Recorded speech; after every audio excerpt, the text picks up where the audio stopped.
Baik, selamat siang Ibu Bapak semua yang pada siang hari ini sudah tergabung di dalam agenda singkat di dalam pertemuan kita siang hari ini. Ada topik kecil sebetulnya, arsitek dan PPAR. Kemudian ini saya mengundang ada Pak Bugar, Pak Georgius Budi Julianto. Pada Ya, kesempatan Roni. siang hari ini, saya selaku Kaprodi PPAR Atmajaya Yogyakarta berterima kasih sekali Pak Bugar. Ini jabatannya agak panjang ini, Ketua Umum IAI 2021-2024, tapi juga sekaligus sebagai dosen di Universitas Katolik Parahyangan, dan beliau juga praktisi tentu saja, dan kapasitas beliau dalam siang hari ini menjawab sebagai Ketua Umum Ikatan Arsitek Indonesia. Dan saya akan memandu pertanyaan-pertanyaan yang sudah muncul ataupun yang akan muncul di dalam kesempatan kita siang hari ini. Setelah kita mungkin di dalam kesibukan kita di dalam asosiasi gitu ya, baik di IAI, APTARI, kemudian juga di akademis, kita dalam pengajaran atau juga dalam praktik, rasanya kita sudah lama mengenal istilah pendidikan profesi arsitek. Kemudian kita juga rasanya sudah menyebutkan nama arsitek atau terminologi arsitek bahkan sejak kita masuk di dalam perkuliahan gitu ya, sejak S1, sejak semester 1. Tetapi tetap saja ya, kemarin kami posting di Instagram, ternyata masih banyak pertanyaan-pertanyaan yang eh, cukup apa ya, cukup mendasar gitu ya. Sehingga rasanya memang harus dijawab dari dua sisi ini, dari akademis menjawab, kemudian juga dari asosiasi keprofesian atau asosiasi profesi, organisasi profesi, yaitu IAI juga akan menjawab. Demikian mungkin Pak Bugar, selamat siang. Ini juga kami menyapa Ibu Bapak yang lain yang hadir. Ada Tadi ada Bu Pinati, Pak Agus, dan juga ada teman-teman yang dari kampus lain. Kami mengucapkan selamat datang di dalam Zoom kecil ini. Saya kira mudah-mudahan waktunya cukup ya untuk menjawab beberapa pertanyaan yang eh, coba kami himpun. Baik, eh, Pak Bugar ini sudah siap suaranya? Siap, Pak Roni. Selamat siang. Assalamualaikum warahmatullahi wabarakatuh. Salam sejahtera, salam buat semua. Assalamualaikum.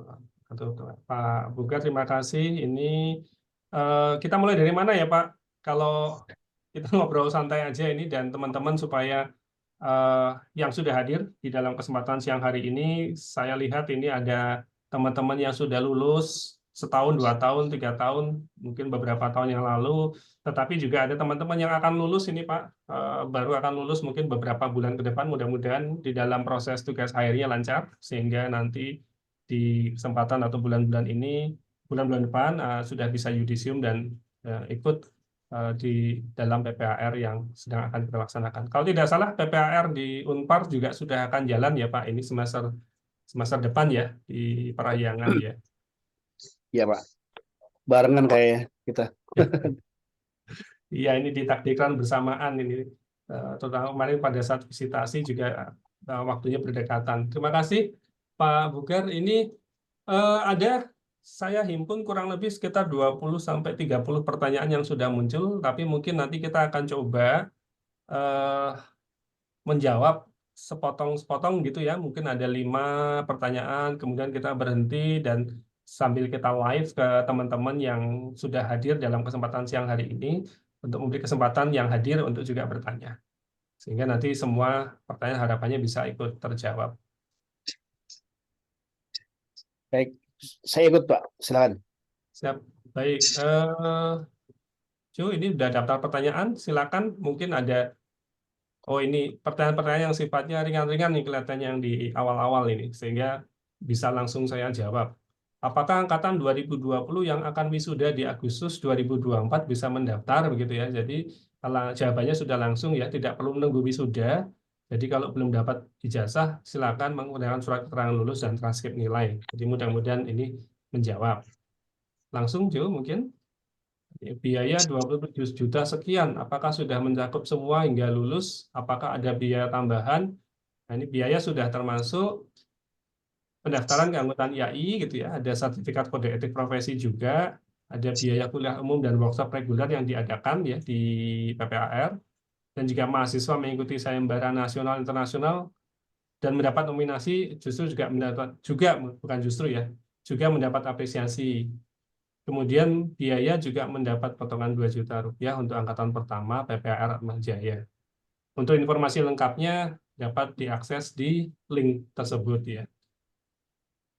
Nomor 3 pertanyaannya sama, mohon bisa diinfo persyaratan mengikuti program ini, estimasi biayanya. Disilakan nanti tinggal diklik PMB UAJ ACID atau ke IG ya, IG Arsitektur Atma Jaya. Jadi informasi yang lebih detail, yang rinci ada di sana. Pertanyaan keempat, apakah mengikuti PPR Atma Jaya bisa bersamaan dengan bekerja gitu? Nah, ini mungkin jawabannya apakah pekerjaannya itu bisa fleksibel atau pekerjaannya eh, 9 to 5 gitu misalnya. Nah, kalau jadwal pembelajaran PPR sendiri itu adalah luring ya, terstruktur 3 sampai 4 hari kerja seminggu tergantung nanti semester 1 semester 2 begitu ya, karena ada mata kuliah pilihan juga. Tetapi yang pasti mata kuliah wajibnya itu adalah 3 sampai 4 hari kerja seminggu, kemudian sesi 3-4. Kalau di Atmaja itu kita mengenal sesi 3-4 itu kurang lebih jam 13.00 sampai dengan 18.30. Jadi selain itu ada pembelajaran mandiri yang bisa diatur sendiri ya, maksudnya mungkin mau dikerjakan tugasnya di kelas ataupun di tempat lain gitu. Jadi sepanjang jadwal pekerjaan Anda fleksibel tentunya bisa.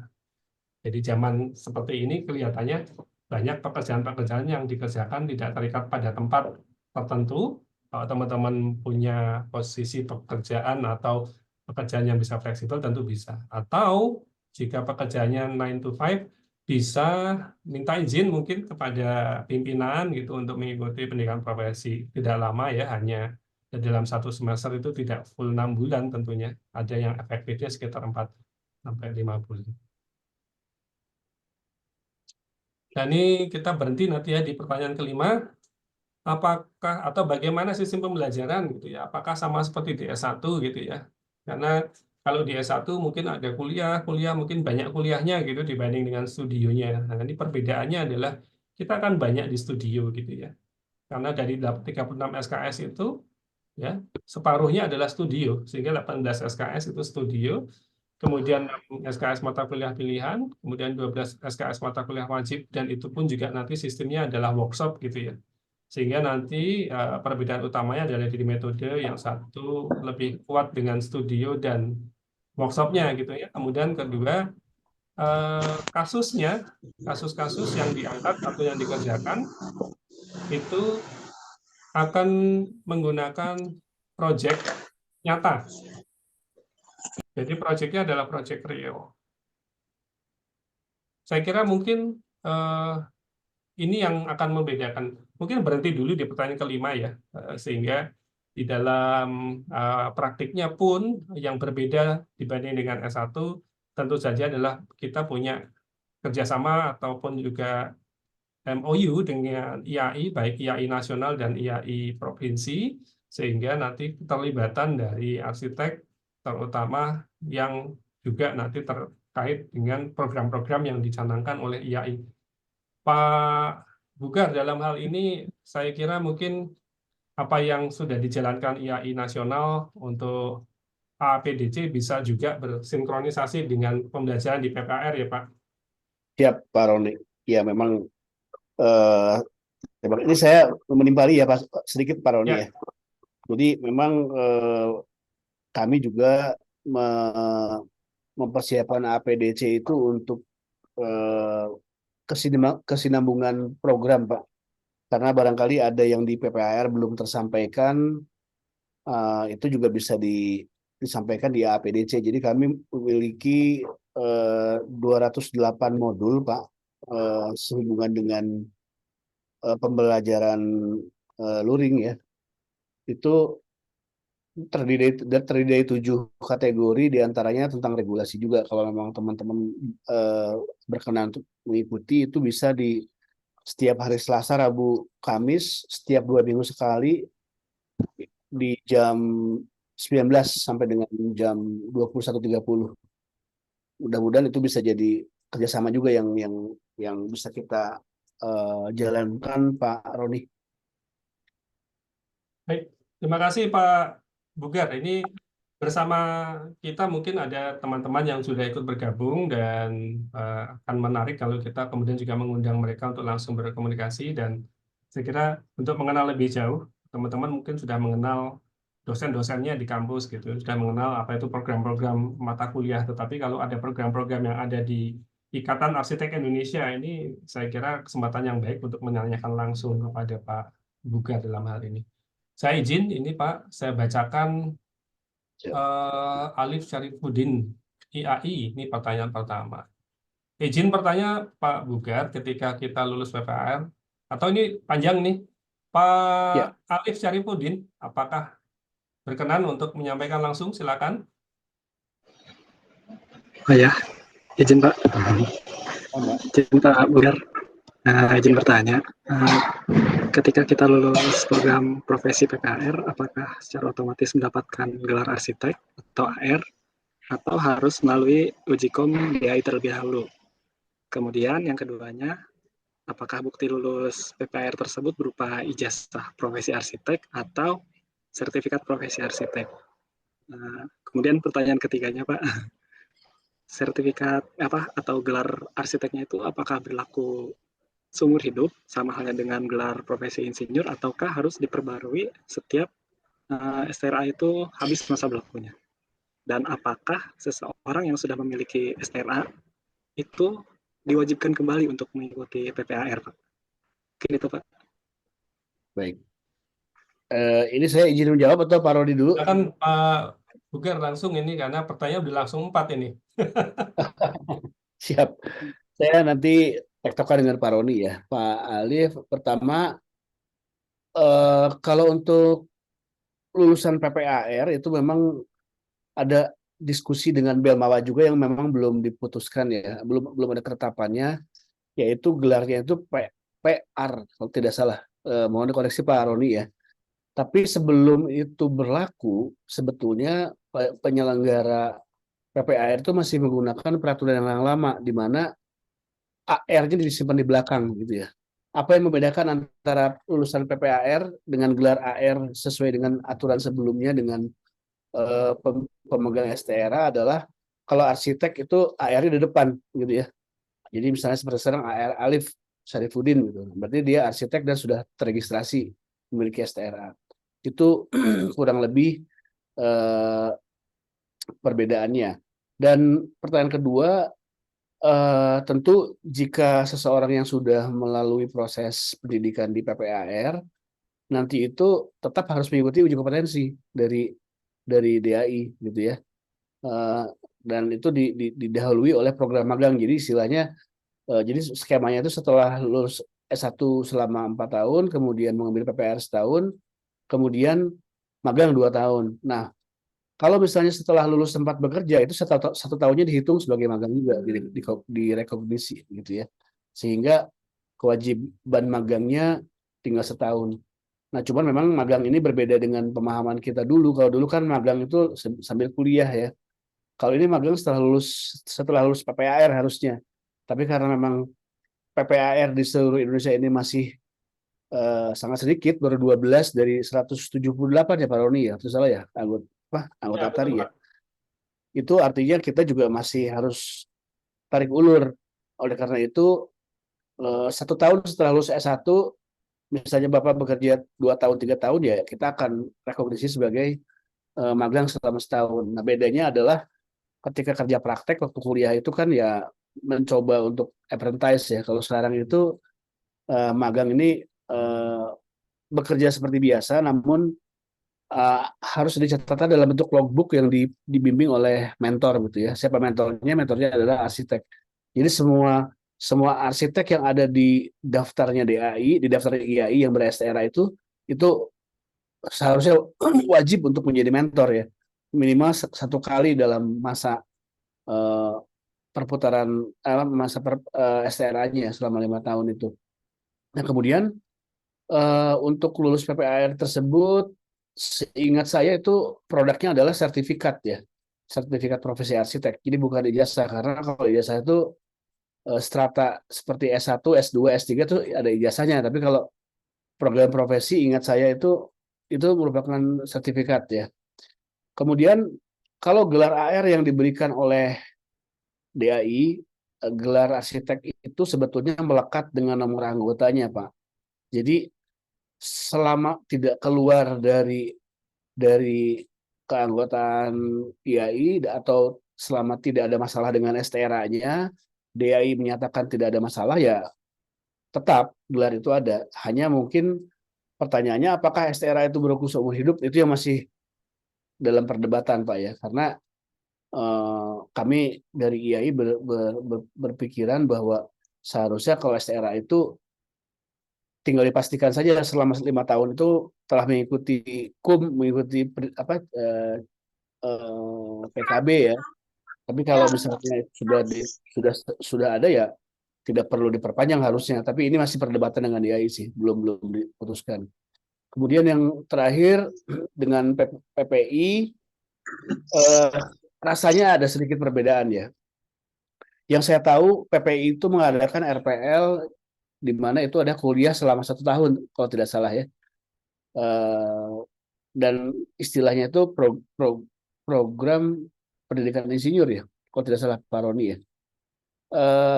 Itu saya kurang begitu paham secara konteks, karena itu kan biasa tidak hanya untuk yang lulusan baru, tapi juga lulusan yang sudah lama juga bisa mengikuti itu. Nah, secara substansi saya rasa mungkin ada perbedaan ya, karena kalau PPI itu begitu lulus langsung dapat gelar insinyur. Kalau kita itu untuk mendapatkan gelar arsitek itu mesti mengikuti magang dulu selama 2 tahun, baru kita ikut uji kompetensi gitu ya.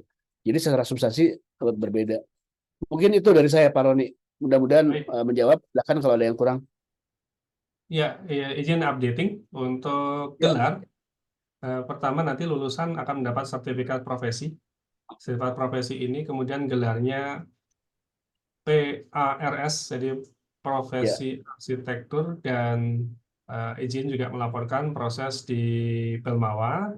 Kami sedang bernegosiasi, sudah menunggu kira-kira 5 bulan. Di dalam kesempatan ini memang Belmawa sedang menunggu barengan supaya pada saat mengeluarkan SK itu tidak hanya arsitektur saja, tapi kebetulan juga ada beberapa pendidikan profesi yang lain-lain, sehingga SK-nya bisa berbarengan untuk perubahan nomenklatur. Karena kalau mengeluarkan nomenklatur hanya untuk arsitektur saja, nanti keluar bolak-balik, mungkin pintunya nggak bisa buka tutup sekaligus gitu ya. Jadi begitu sekali dibuka untuk SK, biar jadi satu.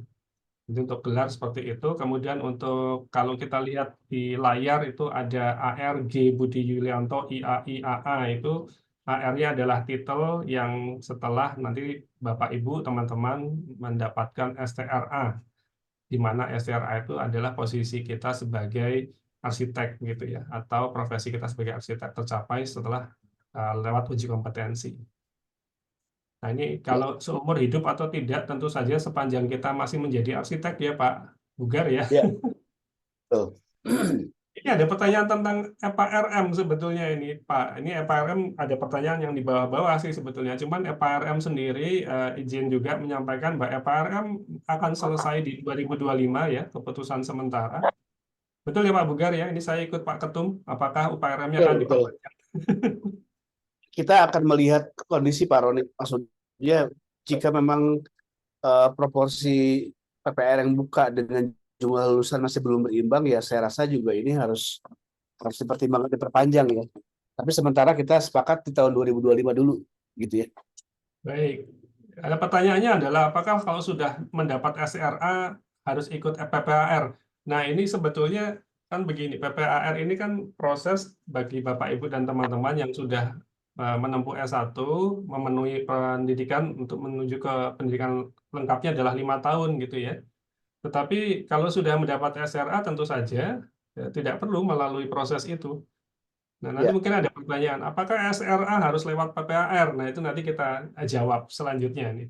Jadi itu sebetulnya menjawab juga kenapa ada EPRM, nanti juga akan ada RPL, ya. Apakah juga pertanyaan paling mendasar, apakah SRA atau menjadi arsitek itu, nah ini mendasar sekali Pak, bukan? Apakah menjadi arsitek itu harus S1 arsitektur? Nah, ini mungkin nanti kita simpan itu untuk pertanyaan-pertanyaan lanjutan. baik. Ada pertanyaan dari Riani, apakah PPAR-nya online karena sambil bekerja? PPAR dilaksanakan secara luring ya, jadi langsung saja dijawab bahwa PPAR dilaksanakan secara luring, tetapi tadi jadwalnya sudah tersampaikan, jadi mungkin mudah-mudahan nanti juga bisa terjawab bahwa harus menyesuaikan dengan jadwal yang ada di luringnya tersebut. Kemudian ada pertanyaan dari David. Mungkin David langsung saja. Ini agak panjang ini karena dan menariknya adalah ini magang tapi magang di luar negeri ini. David, monitor.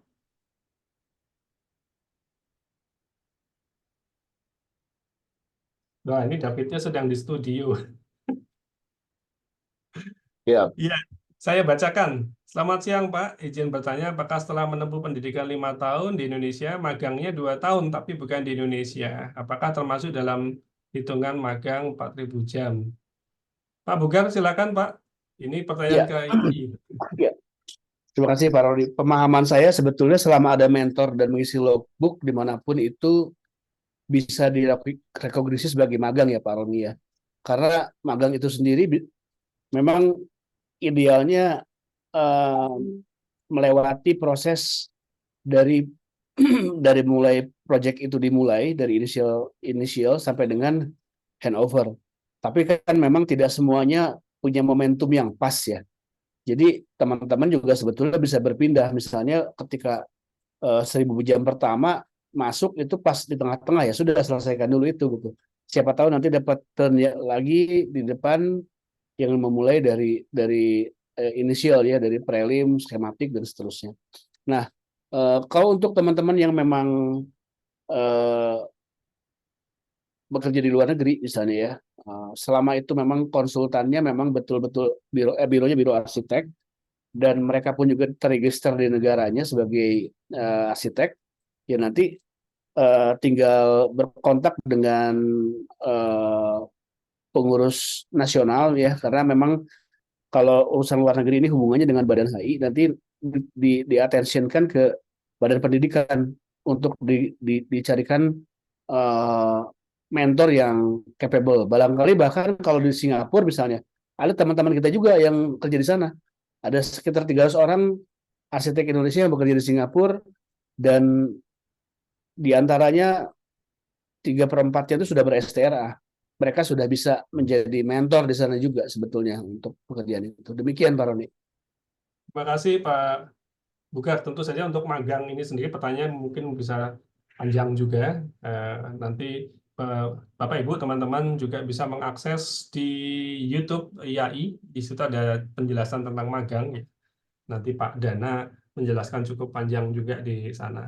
Jadi Ya, jangan anu juga khawatir di YouTube juga bisa menambahkan pertanyaan kalau lebih spesifik sebutkan negaranya mungkin ada bironya apa gitu kira-kira di mana dan lain sebagainya. Silakan untuk yang izin Pak Bugar kita lanjutkan pertanyaan-pertanyaannya nanti sampai yang silakan Pak. berat ini. Ini berat juga ini. Seberapa penting SRA di bidang arsitektur? Nah, ini izin nanti mungkin bisa menimpali juga Pak.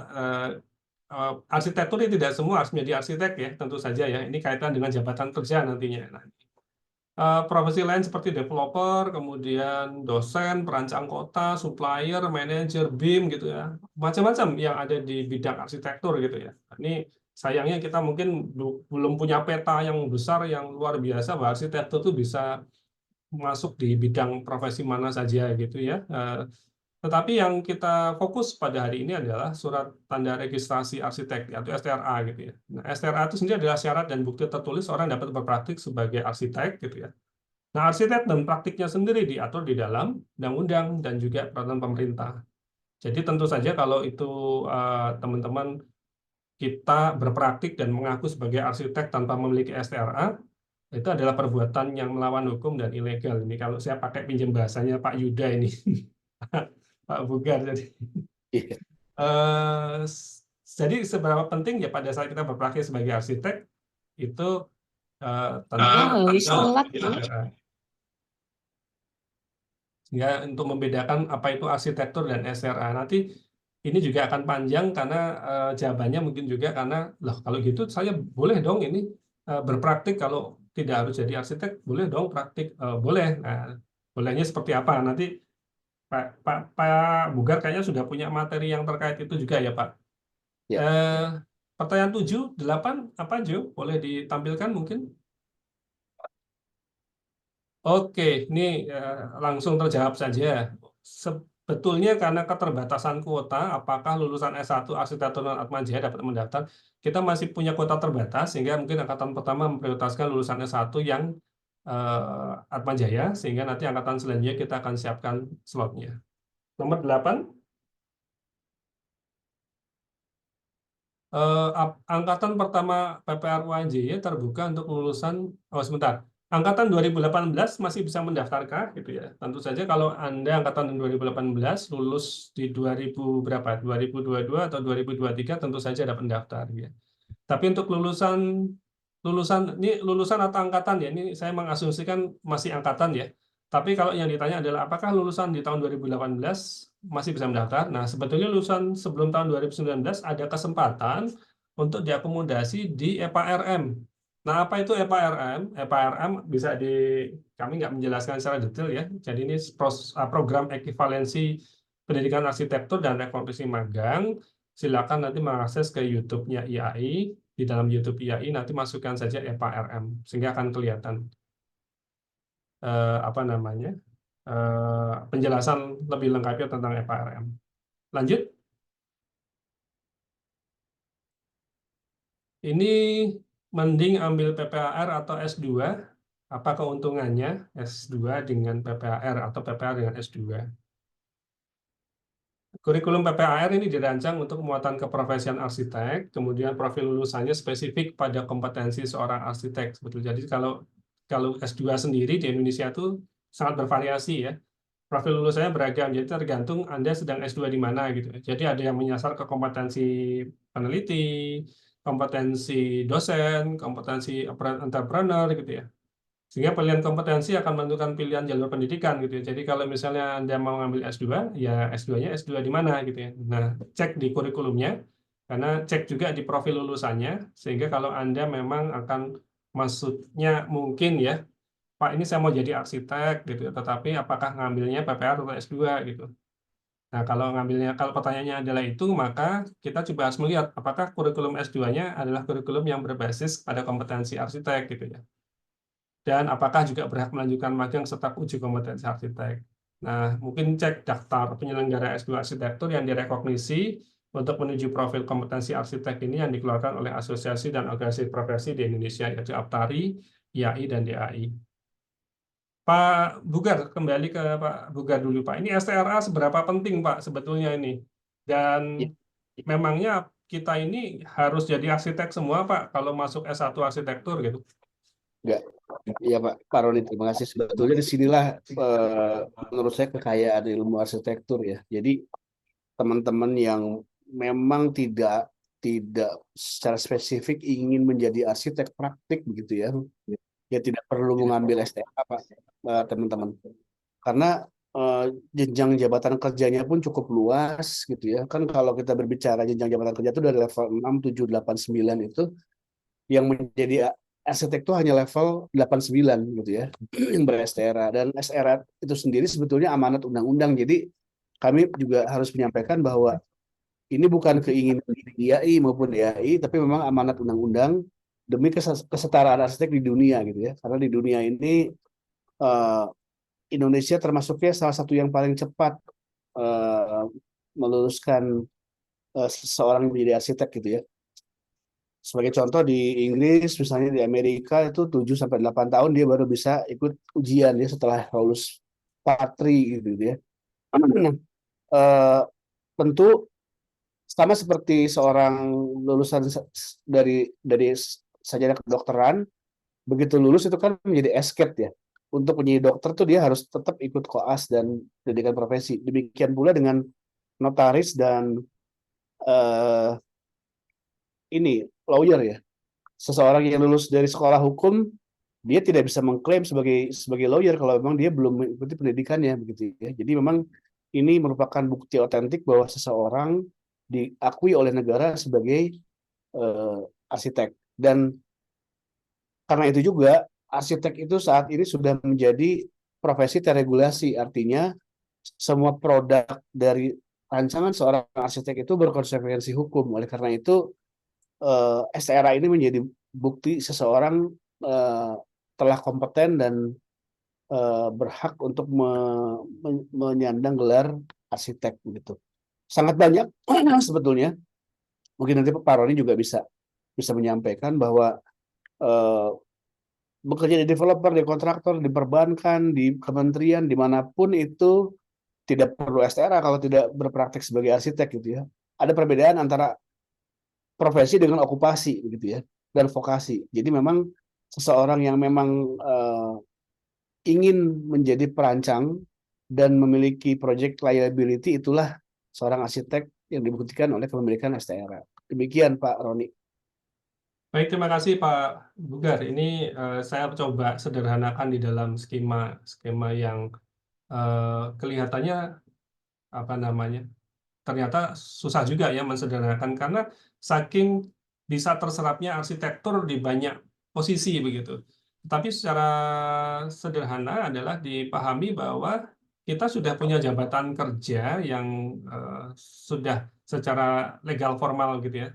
Teman-teman, Bapak Ibu bisa mengakses kata kuncinya di Google, silakan jabatan kerja, kemudian Dirjen Bina Konstruksi gitu ya. Di dalam SK Dirjen Bina Konstruksi itu cukup jelas, di situ ada jabatan kerja yang terkait arsitektur, sipil, mechanical, electrical, plumbing, apalagi ya Pak Bugar ya, yang terkait lingkup-lingkup kita yang dekat-dekat kita gitu. Dan ternyata kalau kita klik gitu ya, nanti kita akan lihat bahwa jabatan kerja yang mensyaratkan S1 arsitektur cukup banyak ya. Jadi ternyata S1 arsitektur untuk pekerjaan-pekerjaan proyek pemerintah pun diserap dengan sangat banyak begitu di dalam kalau kita ikut tender gitu ya, dengan S1 arsitektur sudah bisa diserap. Kemudian setelah itu tambah 1 tahun ini pendidikan profesi arsitek, itu istilahnya atau terminologinya adalah asisten arsitek gitu ya.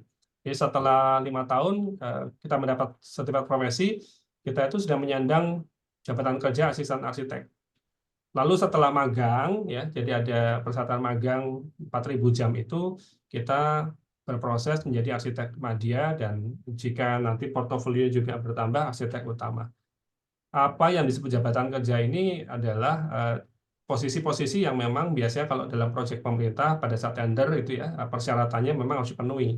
Nah, untuk itulah kemudian pendidikan akademis ataupun juga pendidikan vokasi itu memenuhi kualifikasi dan juga kompetensi yang dibutuhkan untuk di tiap jabatan kerja. Mungkin untuk sementara begitu ya Pak Bugar jawaban sederhananya. Kalau yang lengkapnya mungkin bisa lebar sekali karena kalau kita lihat Pak, kalau magister gimana? Wah, magister juga banyak itu ada yang bisa jadi dosen, ada yang jadi peneliti, ada yang bahkan mungkin ada lingkup-lingkup lain yang diatur dalam jabatan kerja. Silakan mungkin bisa menelisik juga di apa SK Dirjen tersebut. Asosiasi juga bukan cuma IAI sebetulnya, tetapi banyak sekali yang asosiasi yang memayungi lingkup-lingkup kerja itu. Misalnya ada HDII untuk interior, IALI untuk arsitektur lanskap, dan lain-lain gitu ya. Bahkan ada ARKI ya sekarang ya Pak, rancang kota, begitu. S1-nya dari S1 arsitektur, kemudian mengambil S2-nya di urban design begitu misalnya. Kalau nggak salah di Unpar juga ada ya Pak, yang anunya rancang kota ya, alurnya ya, S2-nya. Ya. Baik, mudah-mudahan sudah bisa terjawab. Jo, langsung kita lanjut ke pertanyaan selanjutnya. Ini yang Pertanyaan ke-10 tadi kalau nggak salah yang belum ya. Wah, ini slide-nya masih banyak ini, Pak. Daftar mata kuliah ini rinci, saya kira 36 SKS dibagi 18 SKS studio, kemudian 6 SKS pilihan, 12 SKS mata kuliah wajib. Itu lengkapnya ada di eh, websitenya Fakultas Teknik, kemudian ada di IG-nya Arsitektur UAJ. Jadi nanti tidak saya jawab detail. Eh, 11 sistem pengambilan mata kuliah pilihannya, apakah semua di semester 1 atau di semester 2 atau dibagi. Jadi ada 5 mata kuliah pilihan yang ditawarkan, nanti ambil 2, satunya diambil semester gasal, satunya diambil semester genap. Oke, lanjut. Sistem dan waktu kuliah, nah ini sama sudah terjawab tadi, sistemnya tadi luring ya, kemudian bobotnya 18 SKS studio, 6 SKS mata kuliah pilihan, 12 SKS mata kuliah wajib. Bobot praktiknya lebih banyak, yaitu perbandingannya 60-40, sehingga kalau dulu waktu S1 itu ada teorinya 60, praktiknya 40, sekarang terbalik ya, praktiknya 60, teorinya 40. Ada pembelajaran pada studio kampus dan workshop dengan kolaborasi arsitek-arsitek, termasuk hari ini kita berkolaborasi dengan Pak Ketum menggunakan diskusi atau kasus-kasus pertanyaan disampaikan teman-teman. Nanti proyek-proyek yang digunakan di dalam PPR adalah proyek-proyek nyata dan teman-teman dilibatkan di dalam proyek tersebut sehingga tahu bagaimana sih arsitek di setiap tahapan itu eksekusinya seperti apa. Lanjut. Nah, intinya begini, ini hampir sama pertanyaannya, jawabannya adalah keterlibatan arsitek sebagai pengajar dan mentor, metode pembelajarannya akan membuat mahasiswa mengalami dan menjalani langsung setiap tahap yang dikerjakan oleh si arsitek, begitu ya, sehingga teman-teman akan merasakan langsung gitu ya, bagaimana tiap tahapan kita ya, sejak konsep gitu ya, mungkin juga dalam saat tender atau mungkin dalam saat menyusun pradesain sampai dengan menyerahkan di ide dan pengawasan berkala. 14. Wah, ini masih sama ini pertanyaannya. Ini mungkin jawabannya jam kuliah berapa kali seminggu, 3-4 hari seminggu. Kemudian di jam 13 sampai 18.30. Ya, evaluasi dilakukan di tiap mata kuliah ada 4 kali. Tentu ada UTS dan UAS. Dan 15. Wah, ada batas umur. Nah, sepanjang teman-teman syarat lulusan tahun 2019 sampai dengan 2024 dipenuhi, silakan. Jadi tidak ada harus Gen Z atau harus milenial atau yang penting lulusan 2019 sampai dengan 2024. Lanjut. Nah, Pak Bugar, saya Ya, berhenti di sini, Pak. Kaitannya siap. sama SPA. Nih, silakan, Pak.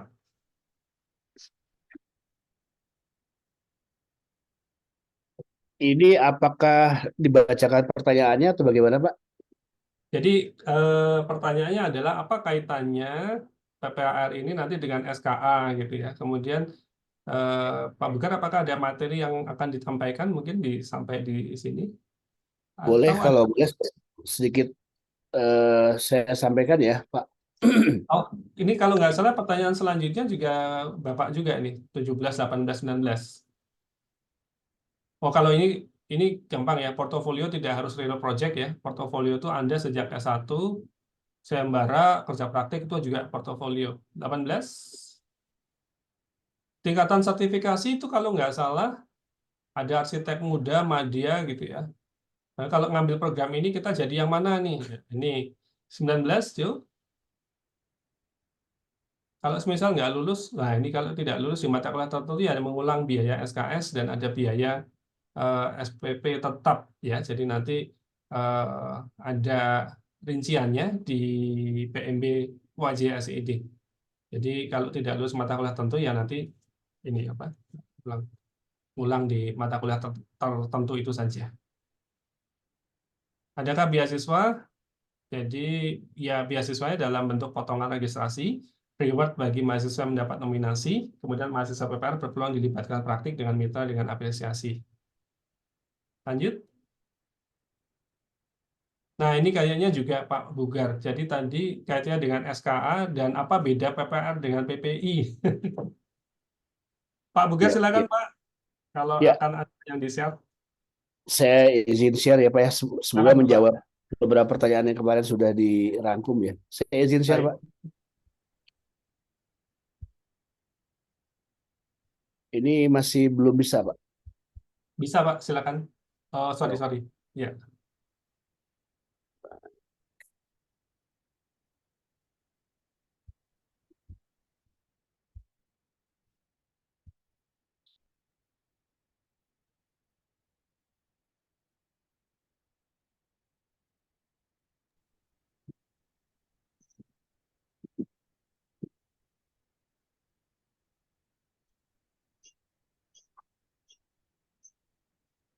oke.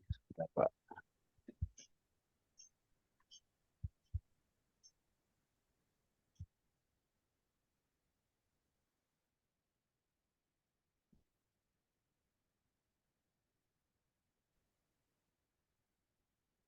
Baik, izin Pak Rodi, Bapak Ibu, rekan-rekan semua, saya berbagi layar ya. Saya cepat saja, mungkin tidak akan saya bacakan semua, bahwa memang tadi sudah sampaikan bahwa untuk menjadi seorang arsitek itu sekarang kita sudah mengikuti apa yang diminta oleh dunia ya dari sistem pendidikannya. Dan karena sekarang kita sudah punya undang-undang, itu profesi kita dilindungi oleh undang-undang juga pengguna jasa kita juga gitu ya.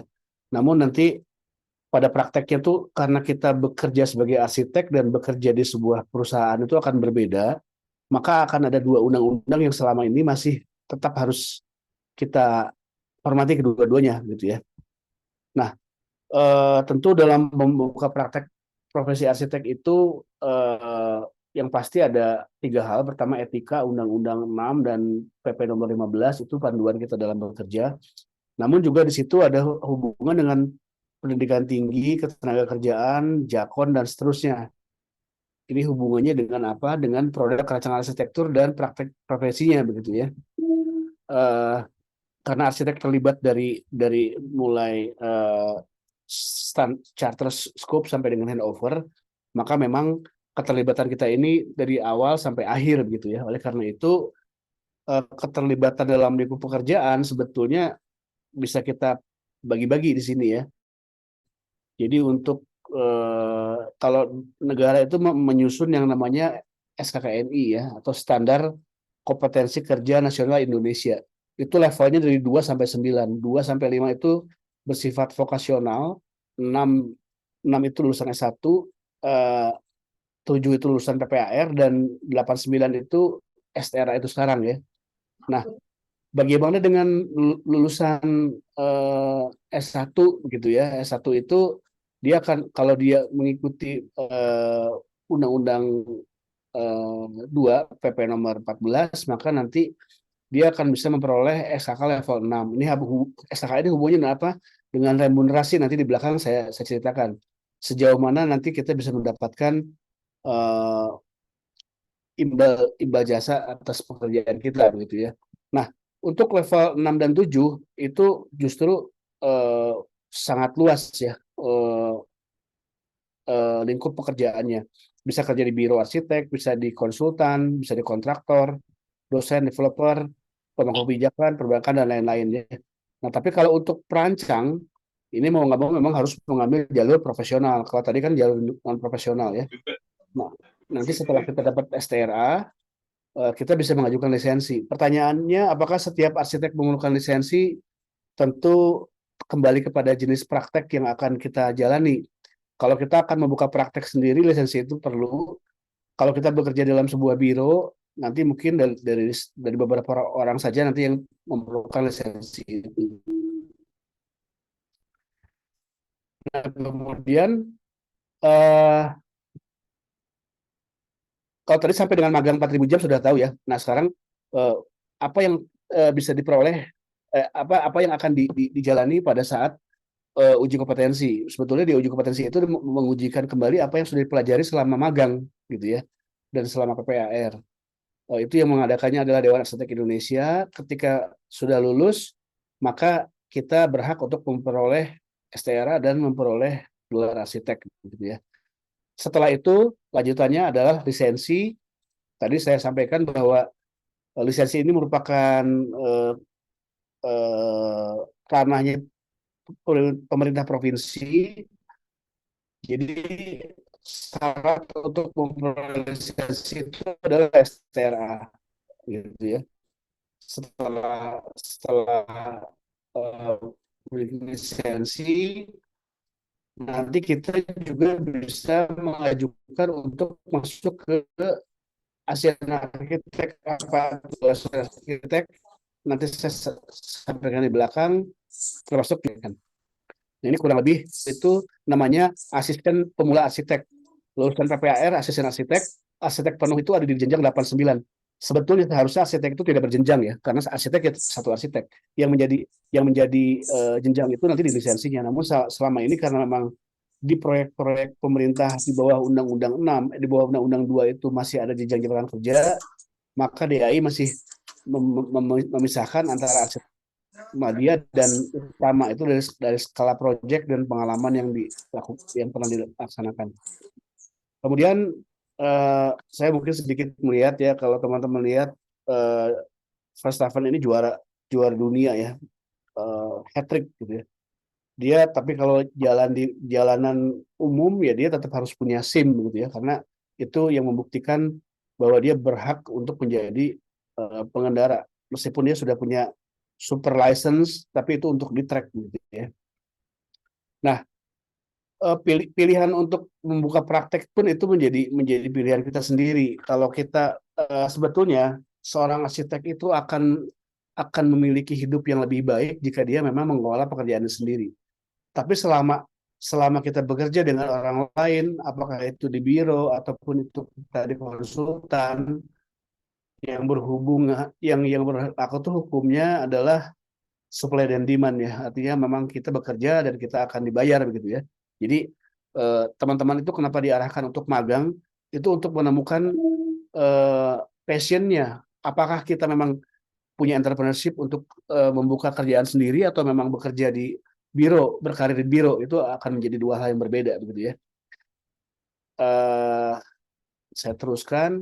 Nah, apakah perlu kita membuat PT atau membuat CV atau biro ya? Ini perbedaannya. Jadi eh, kalau eh, perbedaannya adalah ketika kita menjadi freelancer itu juga bukan bukan bukan pekerjaan yang buruk ya. Banyak senior-senior kita yang selama 30 tahun, 50 tahun menjadi freelancer hidupnya lebih baik dibanding yang orang punya kantor ya. Kenapa? Karena sangat ramping. Dia hanya bekerja sebagai arsitek, dia hanya punya satu divisi, divisi arsitektur, dan orangnya tidak banyak, mungkin 1 sampai 2 orang, dan itu pun sesuai kebutuhan gitu ya. Nah, kalau biro arsitek, dia setidak-tidaknya punya punya general affair dan admin ya. Itu hanya punya biro, di biro itu hanya punya divisi arsitektur yang yang mengelola 5 sampai 10 orang. Lebih dari 10 orang dengan multidisiplin itu namanya konsultan. Itulah yang di bawah Inkindo. Tadi saya lihat juga di kolom chat ada bagaimana kita bersama dengan Inkindo. Sudah Pak, jadi kami juga sudah membuat draft MOU dengan Inkindo nasional ya untuk perkara magang ini. Nah, ini tentunya akan akan hubungannya dengan berapa uang yang kita kelola gitu ya. Memang praktek profesi itu baru akan kita punya lebih jika kita bisa mendapatkan proyek yang nilainya 4 kali dari overhead kita tiap bulan gitu ya. Jadi kalau overhead kita tiap bulan 50 juta, kita harus dapat proyek 200 juta gitu ya, supaya yang satunya untuk pengembangan, satunya untuk emergency, satunya untuk profit, satunya lagi untuk uh, overhead. Nah, ini jika kita mau buka sendiri. Kemudian yang lainnya ini hubungannya dengan legalitas. Jika seseorang atau satu kelompok orang itu membentuk konsultan, itu bisa CV ataupun PT gitu ya. Itu biasanya dipergunakan untuk proyek-proyek pemerintah dan BUMN. Nah, untuk CV perbedaannya adalah ketika dia bikin CV, maka harta persero itu adalah hartanya juga pribadi. Jadi kalau ada masalah dengan kantor, harta pribadi bisa diambil. Kalau PT itu hanya berhubungan dengan nilai yang kita setor di saham gitu ya. Kemudian ini mungkin agak panjang, saya juga tidak akan bahas terlalu panjang, tapi sebetulnya menjadi arsitek secara individu maupun kelompok itu pilihannya. Jadi tidak ada yang salah dengan pilihan itu.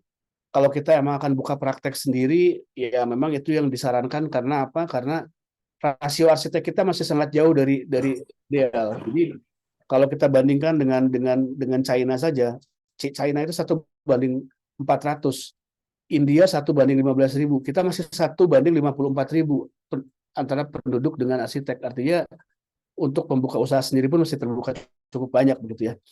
Dan tentu nanti ada waktunya akan saya sampaikan kalau diperlukan bagaimana cara menghitung fee misalnya begitu ya. Ini memang kalau dihitung untuk sendiri jauh lebih menguntungkan. Kalaupun kita bekerja dengan pemerintah itu sudah ada ketentuannya gitu ya. Jadi ini adalah tabel yang saya ambil dari Kepmen PUPR untuk ahli muda tuh SKK level 7 jika memperoleh pengalaman memperoleh pemerintah dan ditarik menjadi tenaga ahli sebuah konsultan, maka konsultan itu bisa menarik biaya remunerasi untuk pengalaman yang setahun aja 19 juta per bulan. Tapi tentu deliverable kepada yang bersangkutan tidak akan 19 juta ya. Jadi ini tenaga ahli perorangan itu berlaku 40-70% dari tabel gitu ya. Artinya ini sangat sangat sangat terbuka untuk hidup yang lebih baik gitu ya. Dan tidak usah khawatir, meskipun sekarang ada AI, selama kita bisa menggunakan AI itu untuk praktek profesi yang lebih baik, gitu, saya rasa malah itu bisa mendorong kinerja arsitek jauh lebih baik, lebih cepat, dan lebih memberikan layanan yang terbaik untuk klien-kliennya gitu ya. Ini saya sampaikan tadi, ini perbandingan di dunia ya. Jumlah arsitek per saat ini yang ber-SRA baru 46.000 dari 26.810 anggota IAI gitu ya, masih sangat jauh. Dan saya rasa dengan sekarang kita lihat infrastruktur lagi dibangun besar-besaran, belum lagi isu perpindahan ibu kota ke sana ke IKN, itu kolateralnya sangat banyak sekali ya. Dan kenapa saya menyarankan magang? Magang itu istilahnya seperti kita juga belajar menjadi blacksmith ya, menjadi empu gitu. Tanpa kita memegang langsung barang yang di tempat, kita nggak pernah tahu seperti apa yang akan kita desain. Jadi magang ini menentukan takdir kita sebetulnya. Kalau teman-teman magang nanti di Starchitect, barangkali nanti akan terpikir, saya lebih baik proyeknya setahun cuma 5-6, tapi proyeknya artisan gitu ya, atau pengen punya perusahaan besar. Nah itu biasanya wawasannya diperoleh dari magang itu. Nah, kalau teman-teman mau tahu siapa yang jadi mentor magang, nanti tinggal dipindai ini di website IAI. 4.600 arsitek itu wajib menjadi mentor sebagai syarat untuk perpanjangan STRA-nya gitu ya. Jadi nanti bisa pindahin di sini. Kalau ada yang kurang jelas bisa tanyakan di IAI Interaktif atau di Helpdesk, itu ada di bawah ya. Nah, tadi saya juga membaca apakah itu ASEAN Architect. Sebetulnya ASEAN Architect itu adalah kesepakatan ASEAN di mana mereka merekognisi cross border practice ya. Jadi arsitek yang bekerja yang dari Malaysia misalnya gitu ya, kemudian dia akan datang ke Indonesia, dia wajib arsitek juga gitu ya. Kita sudah ada di 11 negara sekarang ya, 12 dengan Timor Leste tapi belum secara ofisial. Nah, kebetulan saya punya pengalaman juga beberapa kali bekerja sama dengan arsitek dari Singapura dan dari Malaysia. Memang terasa sangat berbeda ketika kita punya AA dengan tidak punya AA gitu ya. Posisi tawar itu lebih tinggi karena mereka juga menghormati praktek cross border tersebut. Dan saat ini IAI juga sudah menjadi anggota dari APEC Architect. Kalau tadi ada di 11 negara, kalau APEC ini di Asia Pacific Economic Council itu ada di 24 negara sepanjang garis pantai Pasifik. Jadi sebetulnya no issue buat kita untuk bisa direkognisasi juga di negara lain apabila memiliki APEC arsitek ini gitu ya. Dan otomatis orang yang sudah punya APEC arsitek pasti dia punya ASEAN arsitek. Yang punya ASEAN arsitek pasti sudah lengkap STRA dengan lisensinya. Jadi kurang lebih capaian terakhirnya adalah APEC tadi. Mungkin demikian Pak Roni, mudah-mudahan cukup memberikan penjelasan. Kalau kurang-kurangnya mungkin nanti kita bisa sambung di tanya jawab ya Pak ya. Terima kasih Pak. Terima kasih Pak Bugar. Ini saya kira tadi juga menjawab beberapa pertanyaan terakhir gitu yang sifatnya mungkin sangat mendasar, bahkan kami juga nggak bisa menjawab nih. Misalnya tadi bagaimana peluang kerja di tiap jenjang jabatan kerja gitu. Tadi sudah dijawab dengan slide-nya Pak Bugar tadi. Terus ada pertanyaan berapa salary minimum minimum seorang arsitek? Apakah seorang arsitek harus memberikan CV atau PT untuk bironya?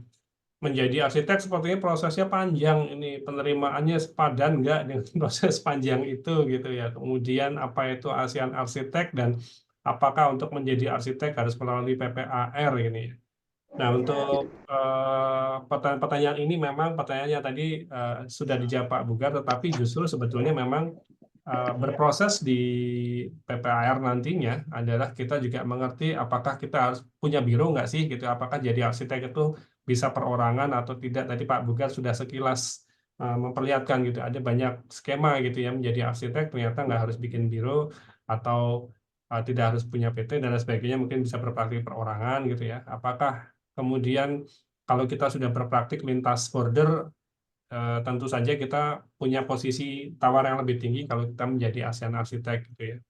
Bagaimana Ya, cara menjadi ASEAN arsitek? Nah, saya kira mungkin teman-teman nanti di dalam PPR juga ada banyak detail-detail ya yang akan juga kita bahas. Bukan hanya bagaimana kita mendesain, tapi bagaimana kita berpraktik dan bagaimana kita berelasi dengan komunitas jejaring kita yang lebih besar.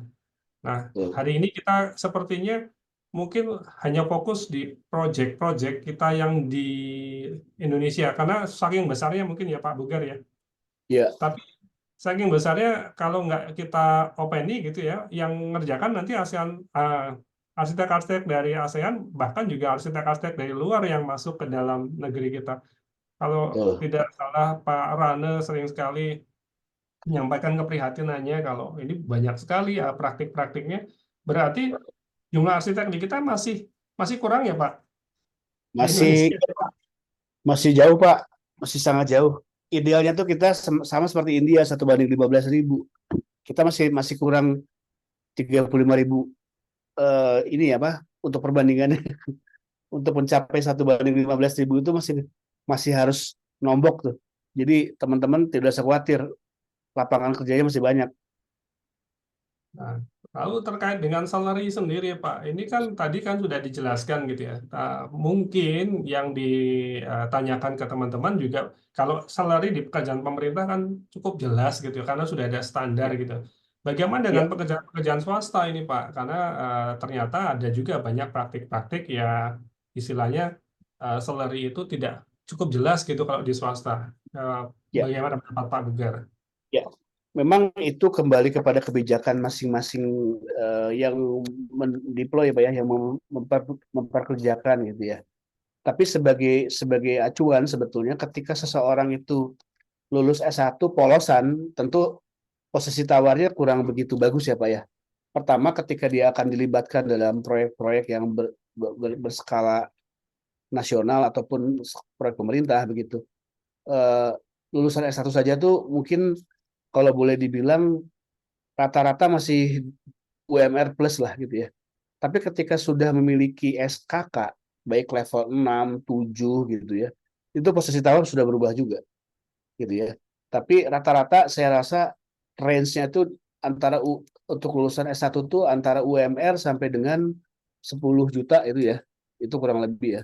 Tergantung karena kan makin tahun kan biasanya ada kenaikan dan setiap biro juga ada beda-beda juga cara bayarnya. Misalnya saya akan kasihkan basic salary sekian, tapi selesai project ada bonus misalnya. Ada yang begitu juga.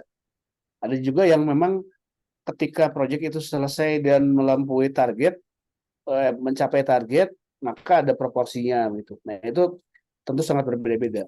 Tapi saya saran memang semakin Anda lengkap secara sertifikasi, semakin baik punya posisi tawar juga gitu ya. Karena kan kita terbagi nih. Ada yang memang mengerjakan proyek-proyek swasta, ada yang pemerintah gitu ya. Kalau proyek swasta ya kembali tergantung dari kondisi bironya sehat atau tidak, proyeknya banyak atau tidak gitu ya. Ada juga yang sama-sama startup gitu ya. Itu kan sangat berbeda juga. Jadi kurang lebih range-nya itu Pak. Range untuk untuk start ya.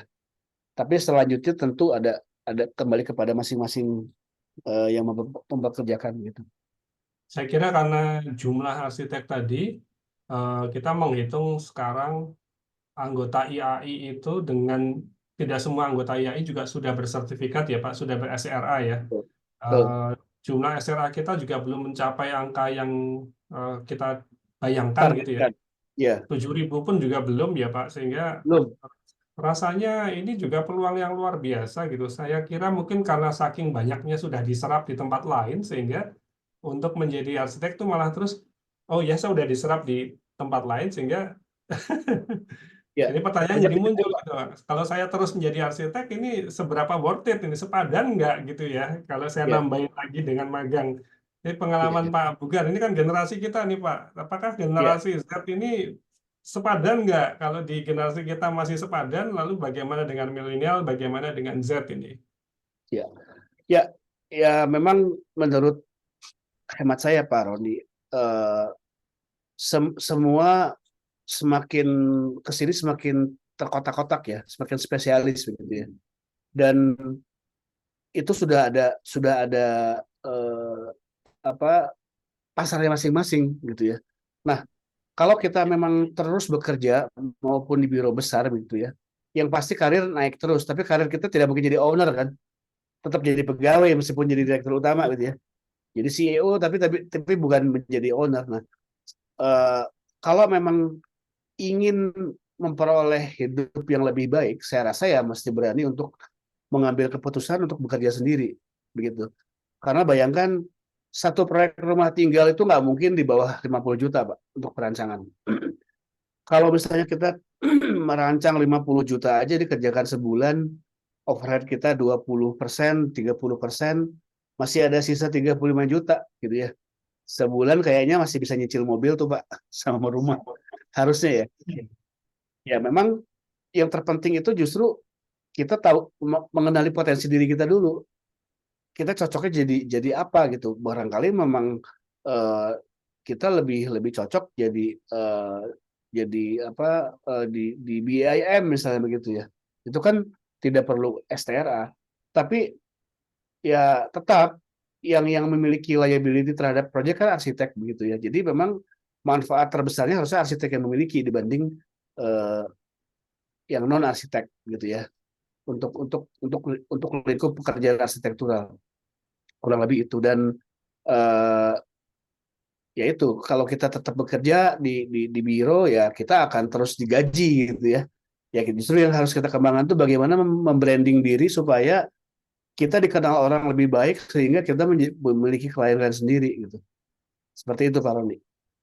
Terima kasih Pak Bugar. Saya mohon maaf ke Pak Bugar juga dan juga Bapak Ibu yang lainnya karena sudah melonjak waktu dari yang diminta. Kami sudah meminta 14.00 tapi sudah 14.08 tapi tidak menyurutkan juga untuk kita nanti menjawab Bu Bapak pertanyaan yang juga ada di kolom chat. Nanti akan kami tampung, kami jawab di dalam YouTube yang akan di share ya di YouTube Departemen dan juga di IG Departemen. Jadi nantikan dan juga ikuti posting-posting selanjutnya di YouTube maupun di IG Departemen. Pak Bugar, ini izin sambil menutup, mungkin kita foto Ya, bersama dan saya juga ingin menyapa ya, ternyata yang gabung di apa apa namanya ini di siang hari ini cukup banyak dan saya tadi melihat ada banyak juga sahabat-sahabat dari luar eh, pulau ini. Ada Pak Pak Beni tadi sudah bergabung, Pak Sony, ada Pak Rosadi dari Unhas, ini jauh-jauh ini dari Unhas. Pak Rosadi, selamat siang, selamat kami juga terima kasih berkenan datang. Ini ada Pak Bambang dari Unika. Ada siapa lagi ya nih? Ada Bu Syam ini. Terima kasih sudah gabung. Wah, ini banyak, jadi mohon izin kalau saya kelewatan membaca. Ada Pak Afrianto tadi, Unika Sugio Pranoto. Mungkin boleh izin Bapak Ibu semua, kita buka layar yuk sambil kemudian foto bareng. Mudah-mudahan bisa apa namanya, bisa kita rekam semua. Nanti saya share di WA grup Aptari juga.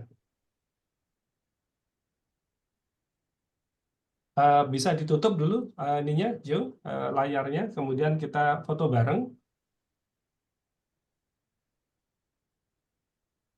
Bisa dibantu mungkin eh, untuk fotonya sambil diaba-aba gitu. Dari slide 1 dulu ya Pak. Mulai 1, 2,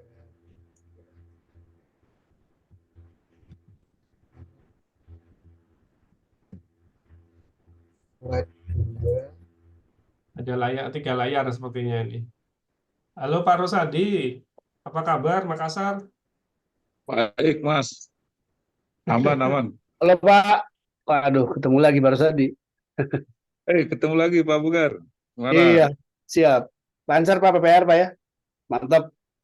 Mantap, mantap. Lancar insya Allah. Lulusan ketiga berarti Pak ya? Sekarang ya?